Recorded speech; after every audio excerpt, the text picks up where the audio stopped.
Olá, tudo bem? Hoje vamos abordar um assunto muito útil e que vai ajudá-lo a aperfeiçoar ainda mais a sua forma de escrever seus textos. Vamos falar sobre o uso dos pronomes pessoais e a colocação dos chamados pronomes átonos. Vamos começar a nossa aula relembrando o conceito de pronome.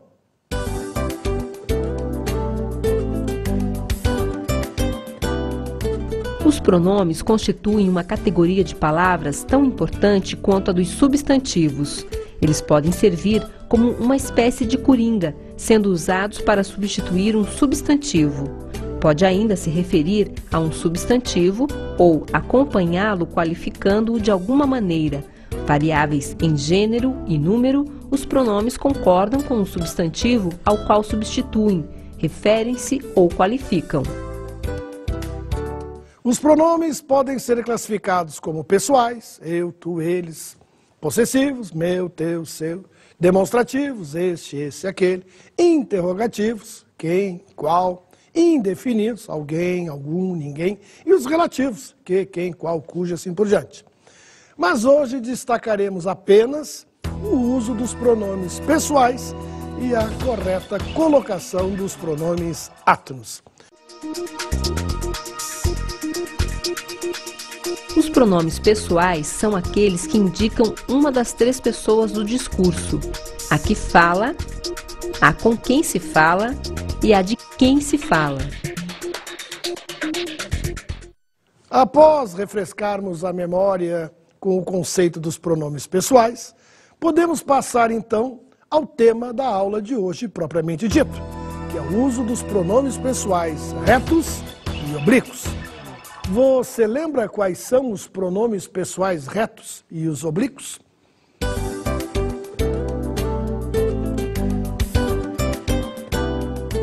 As formas eu, tu, ele, ela, nós, vós, eles, elas, que funcionam como sujeito, dizem-se retas. A cada um desses pronomes pessoais retos corresponde um pronome pessoal oblíquo, que funciona como complemento e pode apresentar-se em forma átona ou forma tônica. Ao contrário das formas átonas, as tônicas vêm sempre presas à preposição. Para compreendermos melhor, vamos ver a divisão dos pronomes pessoais. No caso reto, os pronomes são eu, tu, ele, ela, nós, vós, eles e elas. Os pronomes pessoais retos exercem a função de sujeito ou predicativo do sujeito. Já no caso dos oblíquos, eles se dividem em átonos e tônicos. Os pronomes átonos são me, te, se, o, a e lhe, nos, vos, se, os, as e lhes. Os pronomes tônicos são mim, comigo, ti, contigo, si, consigo, ele, ela, nós, conosco, vós, convosco, si, consigo, eles e elas. Os pronomes pessoais oblíquos exercem as funções de complemento, ou seja, objeto direto, objeto indireto, complemento nominal. Por causa disso, a frase eu encontrei ele é inaceitável. Isso porque não podemos usar um pronome pessoal reto, ele, na função de objeto. Em eu encontrei ele, eu é o sujeito. Encontrei é um verbo transitivo direto e ele é o objeto direto. Nesse caso, devemos usar um pronome pessoal oblíquo. Para substituir os objetos diretos, usamos os pronomes o, a, os, as. E para substituir os objetos indiretos, usamos lhe e lhes.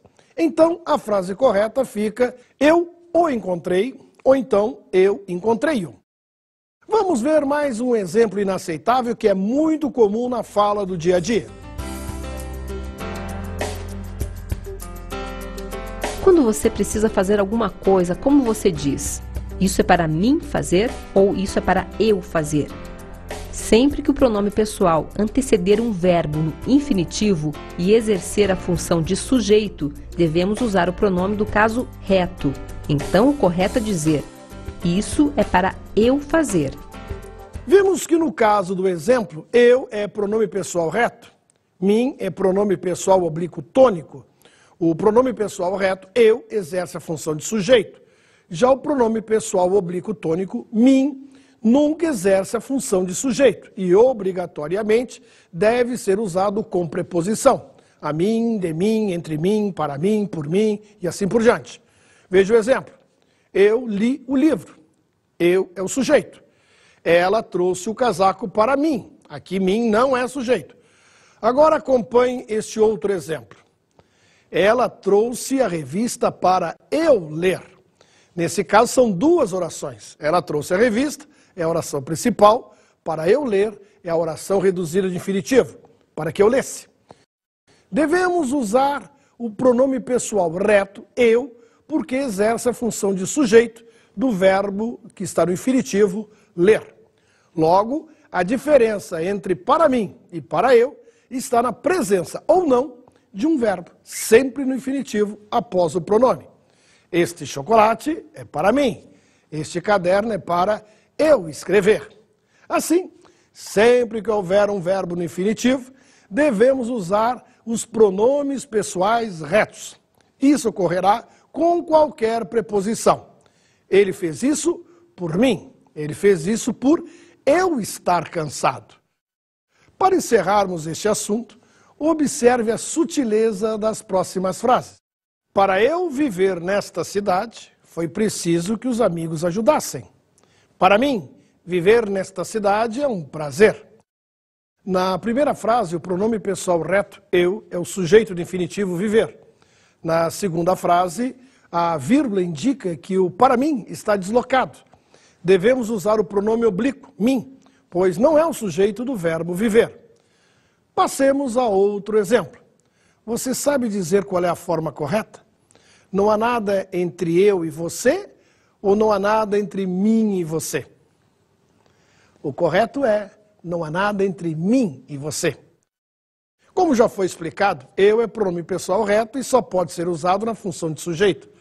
Para isso é necessário um verbo no infinitivo. Não há nada entre eu sair e você ficar em casa.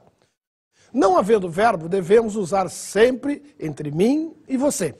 Portanto, entre eu e você é inaceitável. Se você não gostou da forma correta, entre mim e você, pode usar entre você e mim. Mas, se mesmo assim achou estranho, só resta uma solução. A partir de hoje, não haverá mais nada entre nós.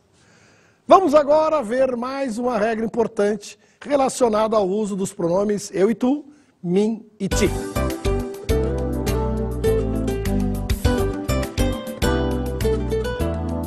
Os pronomes eu e tu, quando regidos de preposição, devem ser substituídos pelos oblíquos correspondentes, mim e ti. Os outros pronomes retos, ele, eles, ela, elas, nós, vós, podem ser precedidos de preposição. Observe, ele ficou entre ti e mim. Essa frase está correta. Não use, ele ficou entre tu e eu. Vamos ouvir um trecho de Poemas para a Amiga, de Afonso Romano de Santana. Tu sempre foste una e sempre foste minha, ainda quando a cor e a forma tua se fundiam com outra forma e cor que tu não tinhas. Por isso é que te falo de umas coisas que não lembras, nem nunca lembrarias, de tais coisas entre mim e ti, ainda quando tu não me sabias, e dividida em outras te mostravas.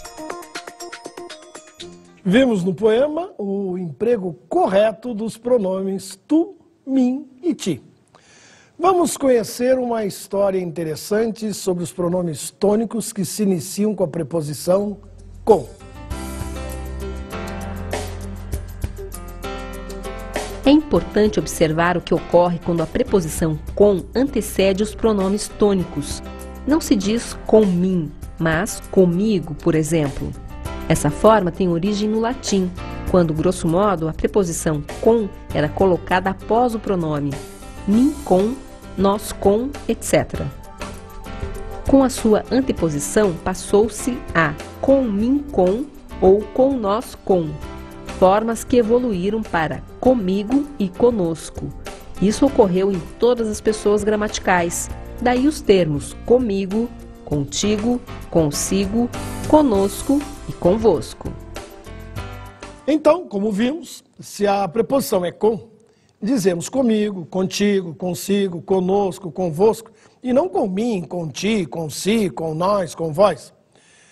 Mas com nós e com vós estará correto quando esses pronomes tônicos vêm seguidos de mesmos, próprios, todos, outros, ambos e algum numeral. Ou então oração adjetiva, começada pelo pronome que, a fim de evidenciar o antecedente. Por exemplo, com vós todos ou com todos vós. Vamos ver exemplos do uso de conosco, com nós e com a gente. Qual é a forma correta desta frase? Os diretores se reuniram ontem conosco? Os diretores se reuniram ontem com nós? Ou os diretores se reuniram ontem com a gente? A frase correta é a primeira opção. Os diretores se reuniram ontem conosco. Devemos sempre usar a forma conosco. Isso porque com a gente é característico de linguagem tipicamente coloquial. Não devemos usar com a gente em textos formais. Com nós deve ser usado, conforme já foi explicado, antes de mesmos, próprios, ambos, todos, numerais e do pronome relativo que. Ela deixou a decisão conosco. Ela deixou a decisão com a gente, seria uma forma mais coloquial, e ele deixou a decisão com nós mesmos. Vejamos agora exemplos do uso de contigo ou consigo ou com você. Contigo deve ser usado no tratamento de segunda pessoa, tu. Ele te disse isso porque deseja viajar contigo. Já a forma consigo é reflexiva da terceira pessoa e significa com ele mesmo. O homem trazia uma pasta consigo. Consigo no Brasil não deve ser usado no lugar de com você. E em vez de quero falar agora consigo, devemos usar quero falar agora com você. Vamos ver agora o uso do se e você. Você é a forma de terceira pessoa, mas se refere ao interlocutor, portanto, segunda pessoa do discurso. Ele feriu você. Vamos ver um trecho do poema de Vinícius de Moraes, Eu Sei e Você Sabe. Eu sei e você sabe, já que a vida quis assim, que nada nesse mundo levará você de mim. Não há você sem mim e eu não existo sem você. O pronome si é a forma reflexiva de terceira pessoa. Ele feriu a si mesmo. Vejamos o uso correto do pronome si em uma conhecida canção do grupo Legião Urbana. Nada pra ninguém, me fiz de 1000 pedaços pra você juntar. E queria sempre achar explicação pro que eu sentia como um anjo caído. Fiz questão de esquecer que mentir pra si mesmo é sempre a pior mentira. Mas não sou mais tão... Passemos agora à análise de exemplos envolvendo os pronomes o e lhe.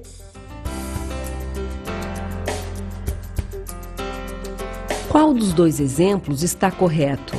Eu devo ajudá-lo ou eu devo ajudar-lhe? Na verdade, o certo é eu devo ajudá-lo. Os pronomes pessoais oblíquos o, a, os, as, lo, lá, los, las devem ser usados para substituir objetos diretos.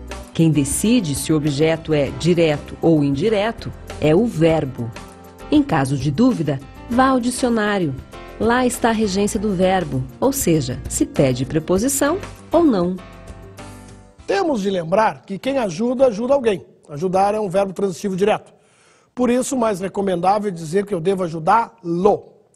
Veja qual é a forma correta deste outro exemplo. Eu devo obedecê-lo, obedecer-lhe.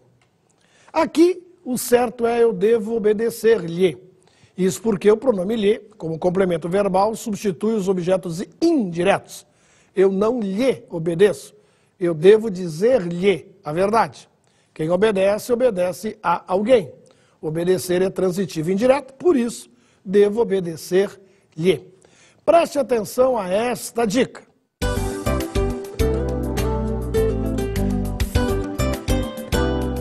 As formas eu te amo, eu te vi e eu te quero bem são corretas, desde que o tratamento seja feito em segunda pessoa, ou seja, que se use o tu.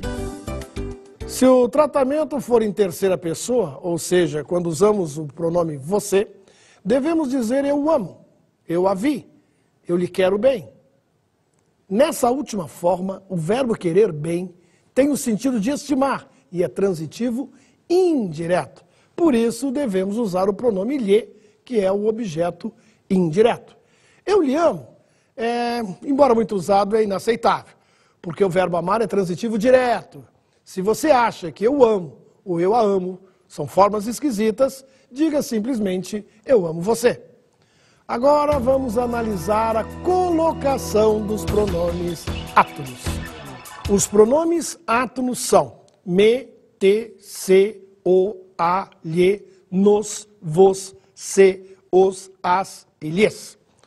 Na frase, esses pronomes podem, dependendo de certos fatores, aparecer em 3 posições diferentes, sempre em torno do verbo. Primeiro temos a próclise, quando o pronome está antes do verbo, como em não lhe entrego da documentação amanhã. Segundo, a mesóclise, quando o pronome está no meio do verbo, por exemplo, entregar-lhe-ei os documentos amanhã. E por fim, a ênclise, quando o pronome aparece depois do verbo, entrego-lhe os documentos amanhã. Os pronomes átonos são fracos na pronúncia. Por serem átonos, unem-se ao verbo. Não há hífen na próclise, porque a união é maior na ênclise. Em razão disso, na sintaxe de Portugal, a preferência é a ênclise. Já no Brasil, a nossa preferência é a próclise. Vamos a mais um exemplo. Eu o encontrei na praia, ou encontrei-o na praia, e também é possível encontrá-lo-ei na praia. Nesse caso, só com o verbo no futuro. Nesse caso, tanto faz. As duas formas são aceitáveis. É preferível a próclise sempre que o sujeito aparece antes do verbo. O proprietário me ofereceu um cargo em sua empresa. Ou ainda, o proprietário ofereceu-me um cargo em sua empresa. Vamos ver mais um exemplo.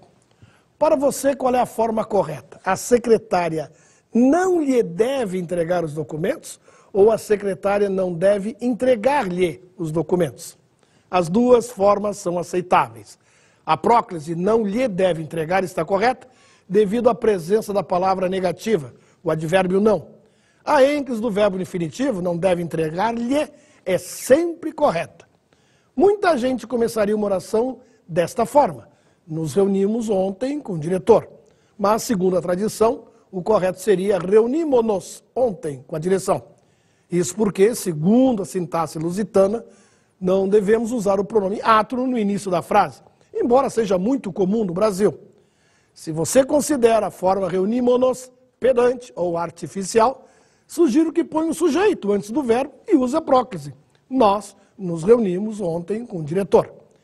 Em textos formais, devemos evitar frases típicas na linguagem coloquial brasileira, como me considero candidato ou se sente deprimida. Podemos usar considero-me candidato ou eu me considero candidato, parece melhor. E sente-se deprimido ou então ela se sente deprimida. É muito importante que você tenha em mente certas regras sobre o uso das colocações dos pronomes átonos. Vamos a elas. Primeira, em textos formais, evite começar frases por pronome átono. Segundo, prefira sempre que possível a próclise. Terceiro, após o infinitivo, a ênclise está sempre correta. Quarta, a mesóclise é possível quando o verbo está no futuro do presente ou no futuro do pretérito, do indicativo. Quinta, a ênclise do verbo no futuro ou no particípio está sempre errada. E por fim, sexta regrinha, em locuções verbais, prefira a próclise do verbo principal. Ainda sobre o assunto da colocação pronominal, vamos conferir, lembrar, matar saudades do famoso poema de Oswald de Andrade, Pronominais. Dê-me um cigarro, diz a gramática do professor e do aluno e do mulato sabido. Mas o bom negro e o bom branco da nação brasileira dizem todos os dias, deixa disso, camarada, me dá um cigarro. De acordo com o texto que acabamos de ouvir, podemos afirmar que a língua portuguesa aceita variações usadas pelos falantes conforme a situação de comunicação. Oswald de Andrade opta pela linguagem popular, em vez da culta, defendendo o jeito coloquial do brasileiro falar.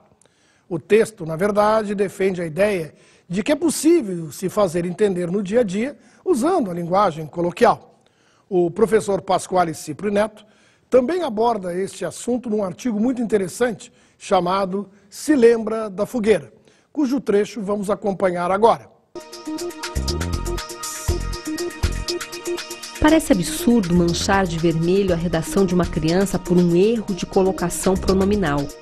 Quando muito, é razoável discutir esse assunto lá na frente, explicando a questão pelo aspecto da diferença que há entre a sonoridade lusitana e a brasileira, e então mostrar o que de fato ocorre na escrita e na fala, no Brasil e em Portugal, analisar as diferenças entre a fala e a escrita, entre a linguagem formal e a espontânea, etc.